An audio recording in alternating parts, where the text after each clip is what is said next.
Hello and welcome back to the channel. Today, we'll be reacting to what if Mother Talzin killed Count Dooku in a Clone Wars made by Pente Patrol Star Wars. I cannot wait to see what he put together this time, so let's jump right in. Hello. Our story begins on Dathomir and the wreckage of civilization.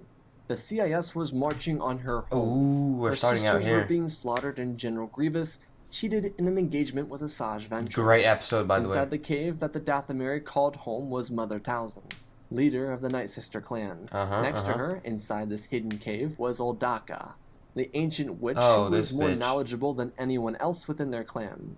Talzin stood over a cauldron, freshly brought into the secret room. As old Daka was raising the dead, Mother Talzin was infected with the desire to wreak havoc across the Sith lines. She made dealings with each individual she came across. For Dooku, she had a lock of his hair, and she would make him pay for sending his armies to her. His death would be painful. I remember she spoke a native dialect and reached into the Force and began a ritual to punish Dooku for his crimes against her people. Dooku sat inside of his office on the other side of the galaxy. He was watching the events unfold on Dathomir from a hologram when he felt a terrible pain. Warts began to form on his head from nowhere. Inside his body, he felt aching unlike anything he'd ever felt before. Inside the caves, Mother Talzin took a needle and pressed it towards the head of a figurine made to look like Dooku, created from a strand of his hair. The magic of the Nightsister clan was truly remarkable, and Dooku realized in this moment that if Grievous didn't kill Mother Talzin, then he would pay an eternal price for crossing her. He contacted General Grievous as a hole opened up in his stomach, one telling him to call off his armies. Grievous was cutting through Nightsisters as he watched this unfold in front of him. The droid general wasn't familiar with the Force or how to use it, but seeing something crawling out of Dooku's stomach was terrifying. Dooku tried to squeeze words out of his mouth, but he couldn't as he fell backwards. Grievous tried to get an answer, and instead of getting one, Mother Talzin used the Force and the connection in the hologram to bind herself to General Grievous. There wasn't much, but by extracting the Force, memories, and communication with Grievous from Dooku, she was able to replicate the same mold inside of her dark lair. Dooku rolled on the ground as the communication cut out. General Grievous looked up and saw green mist coming from somewhere. Despite the hologram being all blue, the flares of the mist looked similar to that of the mist in the hologram from Dooku. So he took a chance. If he didn't act quickly, his master might be killed by this witch. Grievous marched forward as Dooku tried to stand up and make it to his bed, but he couldn't. His bones started pushing themselves through his skin, and his muscles tightened until tearing. He couldn't stop it, and every time he tried to ask for help, he fell further into pain. As a dark side user, he should have been able to use the pain to fuel him, but that wasn't how this worked. Mother Talzin laughed as she submerged Dooku into the cauldron once more, and he wheezed as green smoke poured out of his mouth. He tried calling to Mother Talzin, and while she could hear him through her ritual, she would show him no mercy. His blood ran cold, forcing his skin to feel icy from inside out, like an incurable itch from under the skin. It wasn't just painful, but insanely irritating. Talzin wished when he's found like that, like, whoever finds him is gonna be like, what the shit? She could inflict this great pain on him for longer, but that wasn't something she could do at the moment. But her voice rang out in Dooku's ears. She used her icy voice to inflict terror on his mind before allowing the freezing cold blood to overpower his heart and kill him in the terribly painful death. Count Dooku was dead, and Talzin turned her attention to General Grievous, but it was too late. The monstrosity moved through her cave, cutting down the wall with an explosion before striking old Daka with his lightsaber. At least that. Her cauldron was spilled out on the floor, and in a gut reaction, she cultivated the power bestowed to her by her instructors and passed herself into General Grievous, vanishing before his firing squad of commando droids could vanquish her from existence. Grievous was satisfied because it looked like they had won the day. Without knowledge of Dooku's demise, he requested his cape and went out to hunt down the rest of the Dathomirians. That was his main target at the moment. Afterwards, he would learn what he needed to regarding Count Dooku. Mother Talzin, while residing within General Grievous, forged a connection, one that he wouldn't be able to break free from until death. She made the bond so necessary that if he were to try and kill her, or anyone else did, he would die instantaneously. She became like breathing to him, and without her, he'd be nothing. Talzin motioned her spirit from Grievous's body as she moved back into her cave after he left. The droid assault came and went. She knew there'd be no point in continuing the fight against the droid forces. With old Daka dead, the undead sisters wouldn't continue fighting, and their coven didn't have enough members to carry on the fight. Talzin saved what little she could, but she, at the end of the day, understood what was necessary. She needed to survive if the Night Sisters were to survive. What's her plan? And so aside from saving 3 or 4 lucky sisters, she was focused solely on ensuring she could control General Grievous. Among the survivors she came across were Ventress and Morgan Elsbeth. When the CIS left the planet, or at least the main army, she forced her sisters to remain hidden inside the main cave. They were not to leave the mouth of the cave unless she deemed it necessary to do so. Okay. The droid gunships would continue patrolling the area until everything was dead. The Night Sisters clan had to be exterminated. While Talzin was aware of what Grievous was doing, she was more focused on speaking to an old friend. They weren't really close, but Talzin knew how important it was to forge connections, especially in such dire circumstances. Talzin went to the mother of Singing Mountain Clan and requested that she aid them in their fight against the darkness. The mother wasn't exactly on board with this entire idea. Her clan wasn't affected by the attack, and they weren't of the same blood. There was no doubt that Mother Talzin and the Night Sisters were the power of Dathomir, but Singing Mountain Clan didn't want to assist them in their fight. Then Talzin couldn't really force them to fight either. She could, but it would be pointless. She was hopeful that they could combine their unique forms of magic to tear down the establishment of the Sith. Due to everything transpiring the way it did, when Mother Talzin returned to the cave of her people, she set up How the hell is Palpatine gonna defeat her, man? her cauldron once more and began a new ritual. It was one founded in the use of her previous curse on Grievous. The remaining sisters were instructed to rest. They would need their strength when the time came. They listened to Talzin as she went into her cauldron and began her ritual. She went into General Grievous's mind and watched his every move. He was on the bridge of his flagship when Sidious contacted him, revealing that Dooku had been killed by the witches of Dathomir. Grievous quickly informed the Sith Lord that all the witches had been dealt with. Sidious thanked him, and then informed him that they'd have to move on without Dooku, giving him a quick rundown of what would happen following his death. In reality, Sidious was really annoyed. The fact that Dooku died to those witches was just pure arrogance. Whatever he did to piss him off would surely come back to bite him, because Mother Talzin was not forgiving. Despite Sidious believing that Grievous was right about the death of the witches, there was still the fear that Grievous wasn't right. Mother Talzin, sensing this fear, knew that the Sith Lord would come to Dathomir to see for himself. In an effort to avoid such encounters, Talzin made a counter-move.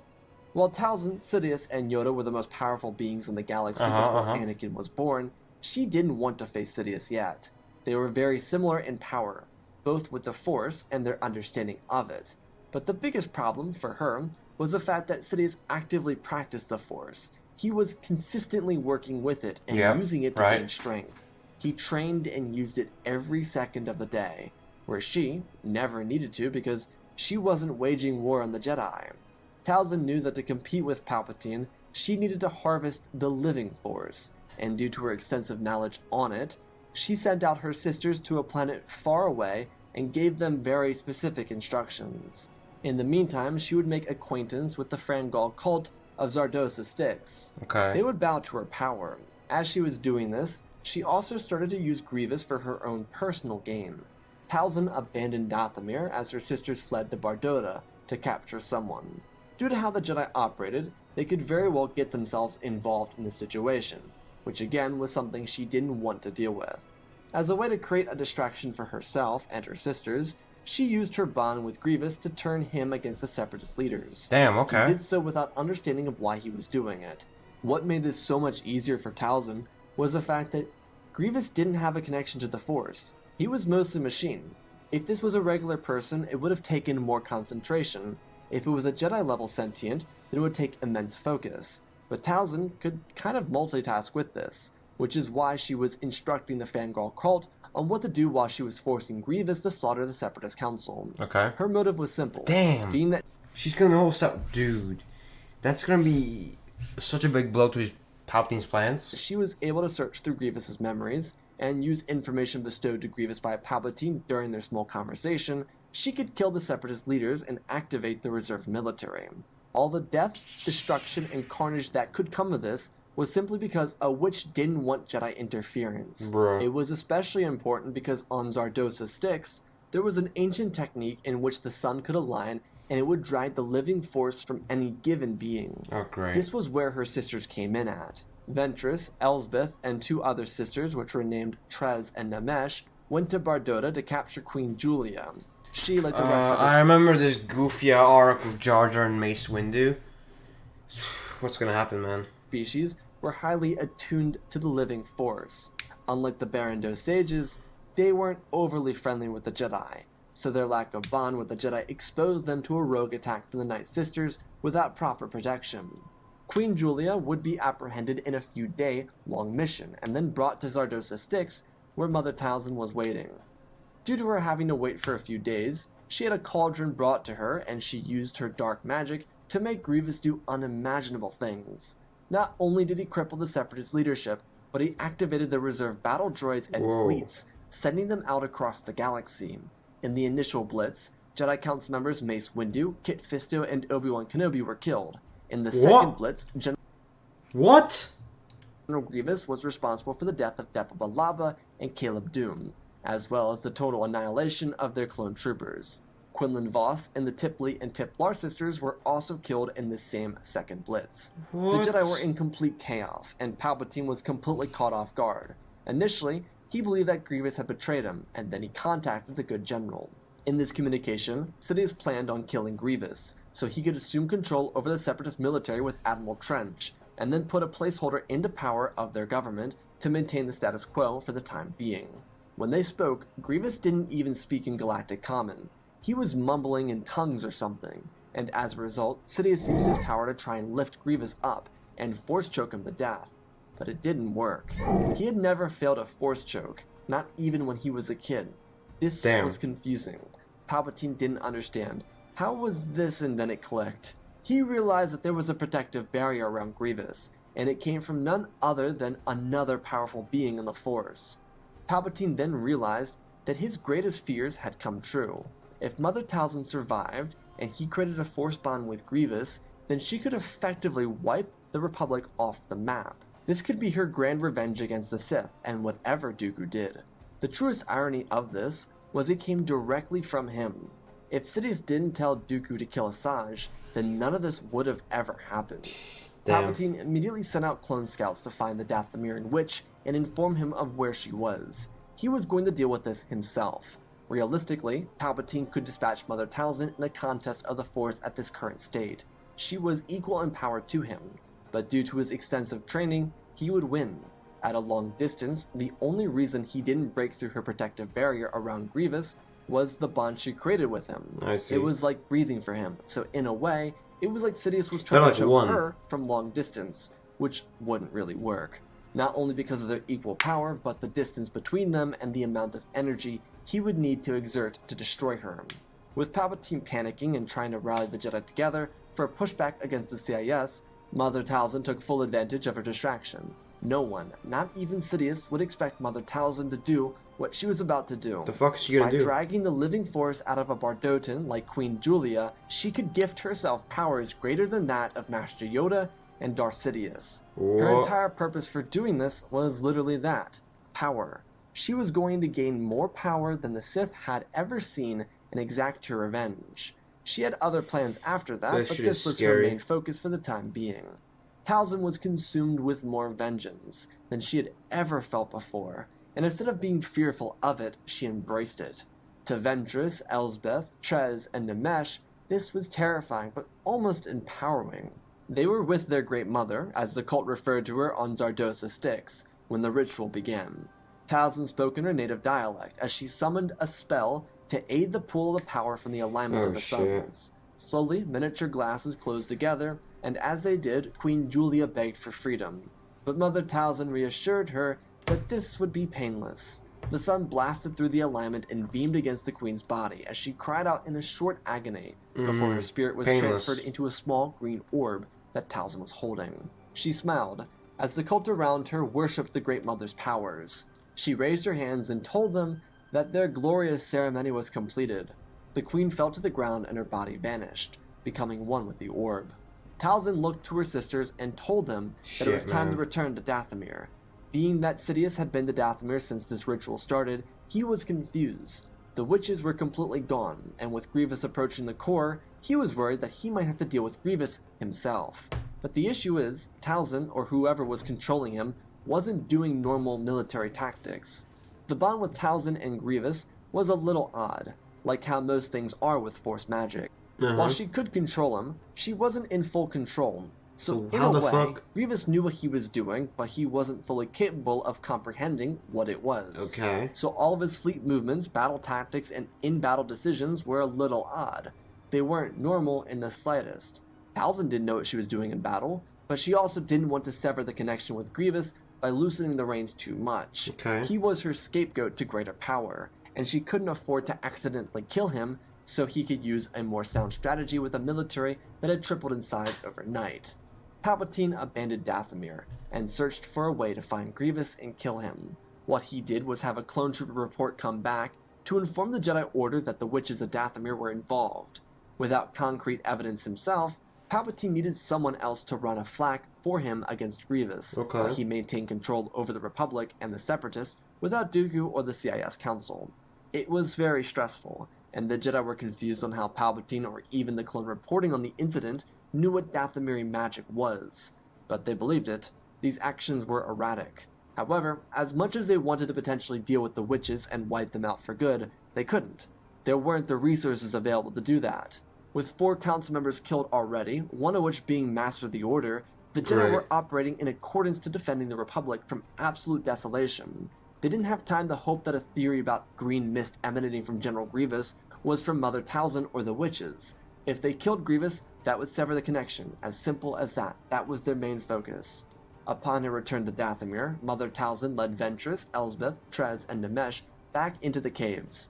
They were all watching the Great Mother with interest. She understood that what she was about to do might kill her, but man, the galaxy is fucked. In an effort to remain the most dominant power in the galaxy, she needed to combine her powers and usage of the living force to connect to their original home world. None of the sisters understood, but Talzin told them to make sure she was protected. She would need to focus every ounce of energy on this. The sisters believed that this would be an hour-long ordeal, but it wasn't. It started going on for 3 days, then the 6th, then the 2 weeks, and then on to the 3rd week, it stopped. 3 weeks! Talzin looked very weak and fragile after it. Despite the amount of energy she was pouring into this ritual, she was still holding a small connection with General Grievous. Talzin used a spell that the Mother of Singing Mountain clan mastered. However, the spell was much larger, and once the connection was formed to the other side, she was able to open herself up to create a portal.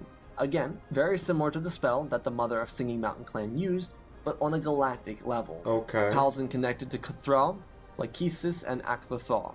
The Great Mothers then strengthened their connection, and by using the living force itself from Mother Talzin's orb, they created a thread between time and space.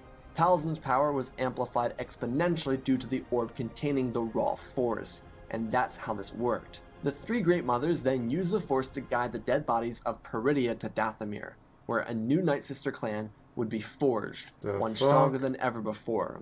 Despite the war taking a turn for the worst in all cases of the Jedi and the Sith, they all felt this shocking change. It was a sudden shift in the status quo. It was no longer just Sith and Jedi. Now there was something powerful that had just arrived from a galaxy away. Despite the Great Mothers running from something... Imagine if the Sith worked together with the Jedi to wipe them out. That'd be interesting. Build the portal used to arrive to Dathomir. So what they were running from was once again cut off from the very Force-connected galaxy they were now in. Sidious felt this pull, and because it had been 3 weeks with more Jedi losses and the CIS moving closer every hour, he needed to act. By this point, Alderaan had fallen. Despite their desperate work to defend themselves, the Republic was falling short due to the fact that they couldn't keep up with the Separatist war machine. Not even the Separatists could keep up. Admiral Trench tried to strategically approach the core, but Grievous didn't give him a chance to elaborate. They were going to win. That was their only motive. If he wanted to waste time for the sake of resources, then perhaps he wasn't capable of standing in command of the most powerful military the galaxy had ever seen. Grievous was assertive in his control, and without any chance to fix things, Sidious needed to go and find these witches. Luckily for him, one of these clone scouts reported members of the Dathomiri Night Sisters at the mouth of Talzin's old cave. Perhaps she did survive, and if she did, he would kill her himself. But Palpatine couldn't do this alone, knowing that in an effort to ensure she died, he needed to bring himself some allies. Sidious used a detachment of clones from Kamino and went straight to Dathomir to serve with them.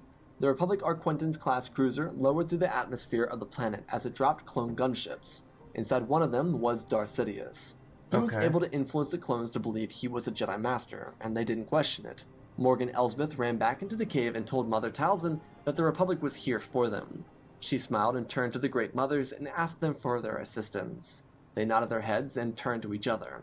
Talzin looked to her 4 survivors and told them to deposit the remaining bodies of those from Peridia into the living waters of their cave. Ventress asked to help, but Talzin waved her hand as she stepped forward and walked out of the cave. She looked at the clones as they rushed through the forest tactically. Sidious marched through without fear of what he was coming to face. With these extra clones and the light cruiser hovering he said allies and he's just getting some clones. Okay, Sidious, I'm not sure what you're thinking. Over the surface, he was more than safe. He looked at Talzin, who stood still, her eyes moving between the clones and then landing on him. He told her that this could end peacefully. If she severed the connection to Grievous, they didn't have to destroy each other. Talzin laughed to herself, telling him that his Sith apprentice made similar promises. This was half a lie, half a truth. She wanted Sidious to feel the need to attack first.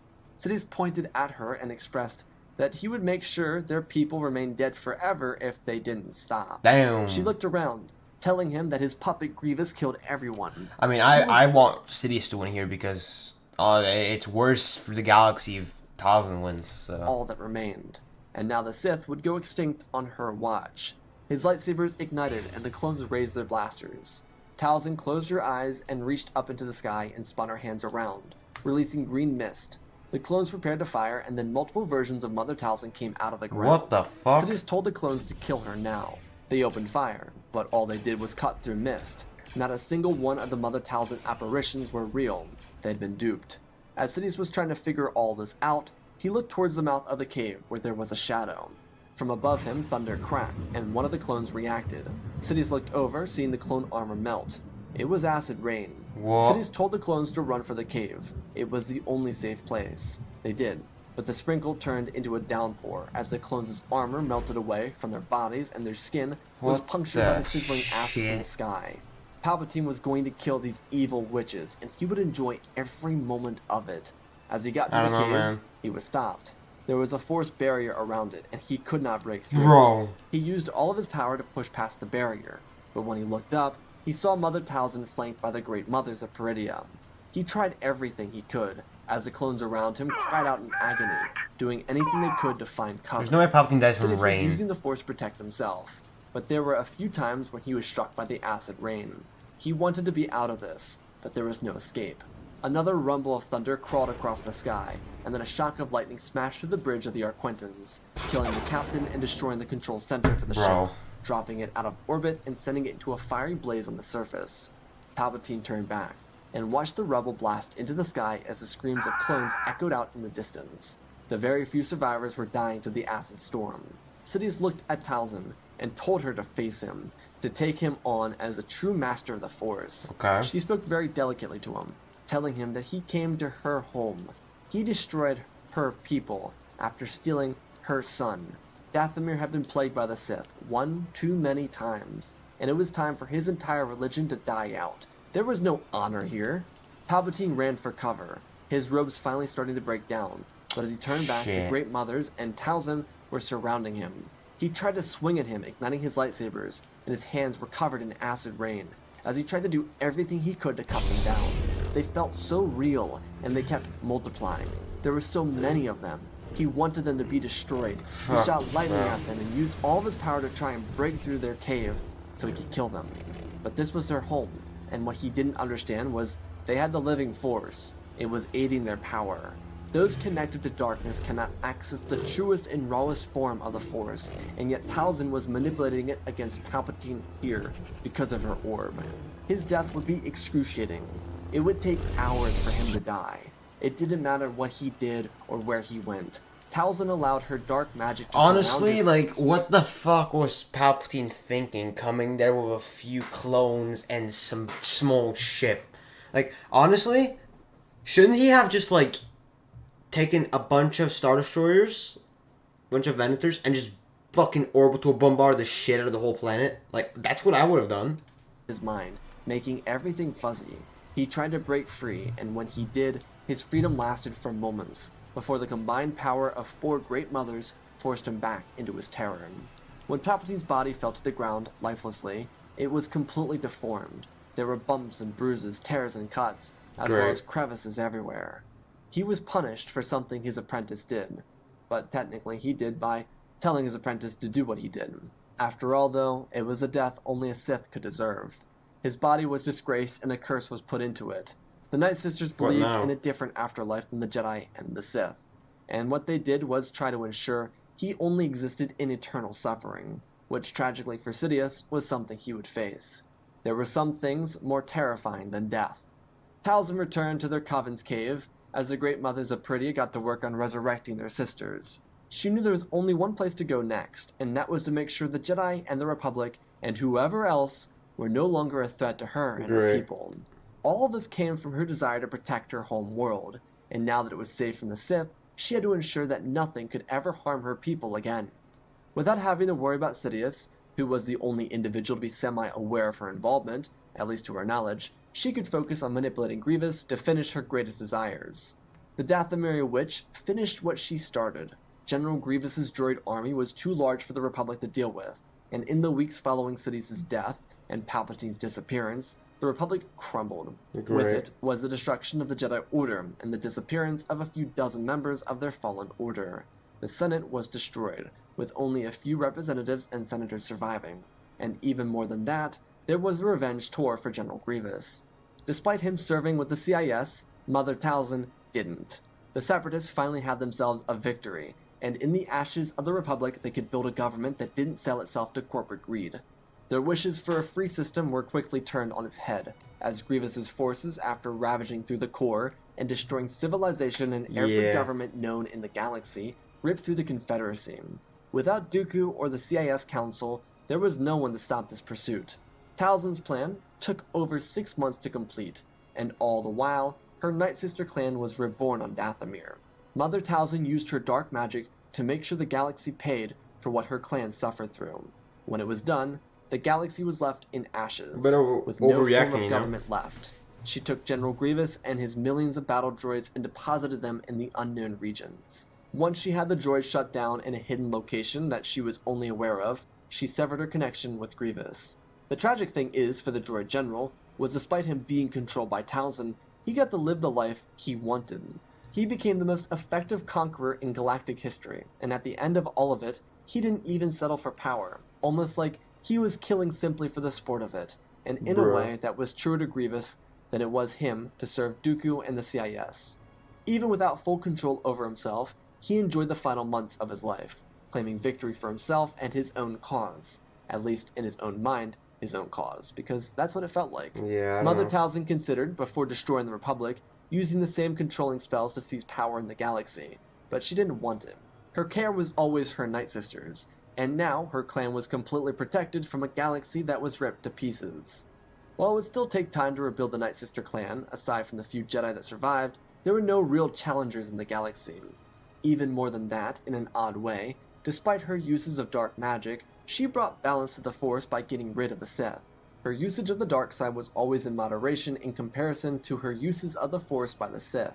She used it freely, not in a means to twist it or torture it. Now that there was dystopia across the civilized galaxy, Dathomir could regain its strength. Could they conquer? Sure. But in their minds, what would be the purpose of doing so? The Nightsister clan had always had its strength in sisterhood, and their dominance over their home world. Talzin gave the secrets of the Separatist droid army to the Great Mothers, and for the coming centuries, Dathomir would remain untouched. There would be showings from survivors of the Jedi Order, but they would never wage war on the Sisters. The Jedi, after the fall of their order and the civilization of the galaxy, unified the Force entities from systems everywhere. The purpose of this unity was to understand how vastly unique the Force was, and why it was so important to respect every religion's understanding of it. Whether it be thread, magic, wills, or force, it was all the same, one connected body for all to share. Talzin would not destroy the Jedi. seeing how they had nothing to do with the attack on her people. Yeah, But she'd okay. always pass on stories for her sisters, so that they, if ever attacked by a lesser foe, could rise up and destroy them. And that, my friends, is our story. And special thanks. Damn. God damn. That was interesting. That was, I don't even know what to say, man. 8 out of 10 for this what if, but that was a weird what if, man. And I guess a sad ending, but it's becoming good because the Jedi survived and the galaxy will probably very slowly rebuild. So yeah, but it's a brutal what if, you know. So yeah, but interesting one, good story, and 8 out of 10 for this one. Let me know in the comment section what you rate this what if out of 10, and if you agree with my rating or if you don't.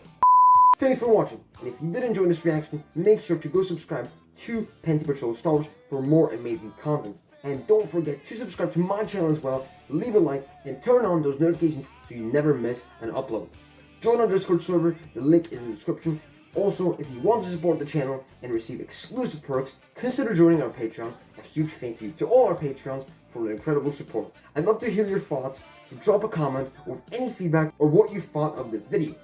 Thank you so much for watching. This is the way, may the Force be with you, and then I will see you next time. Hey, you didn't watch it? Well, check out the video on the left side of the screen, which is specifically recommended for you, or check out the playlist on the right of the screen, which contains similar videos to this one, made by me, of course. Hey, remember, subscribe.